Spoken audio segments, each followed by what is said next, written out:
Hi friends, this is Dr. Harsh. We are going to speak today about laryngeal cancers or throat cancers as we commonly call it. So what are laryngeal cancers or hypopharyngeal cancers? The larynx is basically nothing but the voice box. It consists of a cartilage right in the middle of the neck, and within this voice box is enclosed our vocal cords and some soft tissue. When the vocal cords move, they produce voice, and this entire apparatus is situated within a cartilaginous framework. Just on the sides, we have the hypopharynx, which is basically the food passage.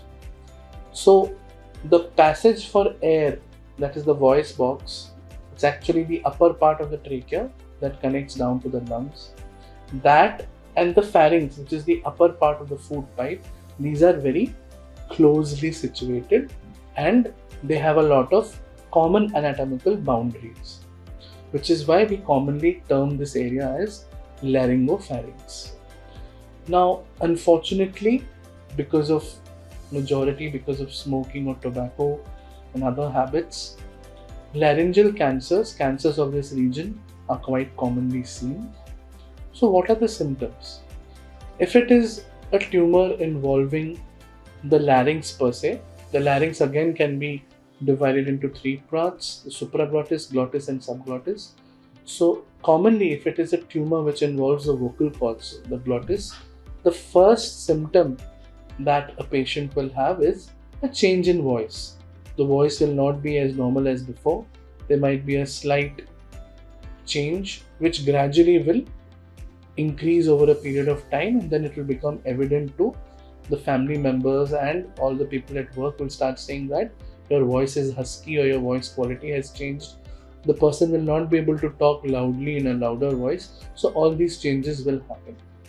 As the cancer spreads, suppose it's a cancer of the voice box, starts from the vocal cord, as it increases in size, as it grows above, the volume of the tumor will cause a partial obstruction to the air column, to the airway, and we will have breathing difficulty. So the patient will slowly complain of breathing difficulty. Doing any kind of heavy work will be difficult, climbing stairs or running or anything. And after a point of time, when the tumor critically narrows down the airway, there will also be noisy breathing, which we call stridor. Now, if the tumor spills into the pharynx, or if tumor starts in the pharynx, then the first symptom will be difficulties in swallowing, pain during swallowing, and person will have a reduction or a decrease in food quantity. The quantity of intake will reduce because of the pain and the difficulty.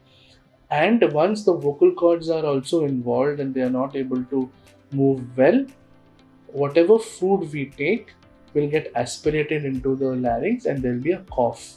So, difficulty in swallowing, and then progressively the patient will have aspiration or have a cough after taking liquids or solids. So, these are the common symptoms of a laryngopharyngeal growth. Now, how do we manage? The first thing whenever a patient comes to us with this symptom is we do an endoscopy in the OPD itself. Nowadays, endoscopies are done in the clinic itself. You can either have normally a fiber optic cable which we pass down the nose, or we have a Hopkins examination system which we put through the oral cavity, and we can check the back part of the throat, the larynx, the pharynx, everything can be checked. And that is the first evaluation we do. Followed that, we do a CT scan, sometimes an MRI, and then we have to do a biopsy. Normally, this biopsy is usually done under a short anesthesia procedure in the OT. And when we are doing this biopsy, we also do a mapping of the entire space. We check how much the tumor is, where all it has spread, and if surgery has to be done, what kind of surgery is needed. If we come to the treatment options, once we have established that this is a tumor, it has not spread anywhere else, definitely now we can treat the tumor. So treatment for suppose it's a small vocal cord tumor. It's bang in the center of the vocal cord, it is small, it is stage 1. Two options are there which are equally good. One is a laser surgery, the other is radiation. Now, what are the advantages and disadvantages of each? A laser surgery is a single day procedure. In one day itself, the patient gets admitted, gets the treatment done, can get discharged the next day. Treatment is complete. If the final biopsy shows that all the margins are clear, the entire tumor has come out, there is nothing further normally which is needed, and the patient can return back to the normal life or back to the job within 2 to 3 weeks itself. So laser surgery is a very good option for a very small lesion anywhere in the larynx or hypopharynx, especially on the vocal cord. Now radiation is also an option. Why many people prefer radiation over a laser surgery? Number one, nobody wants to do a surgery. Everybody wants any non-surgical option. So that is a big advantage, that nobody is going to put you under anesthesia or do any laser cutting on that. So radiation has an advantage in that option. The other thing is, if we compare, sometimes after a certain extensive laser surgery, the quality of voice, if you compare laser and radiation, many studies show that radiation, the quality might be slightly better initially, but at 1 year, the quality of voice for both laser and radiation is more or less the same. The disadvantage with radiation is that it goes on for at least 4 to 5 weeks. So it's not a one-day procedure, it takes some time.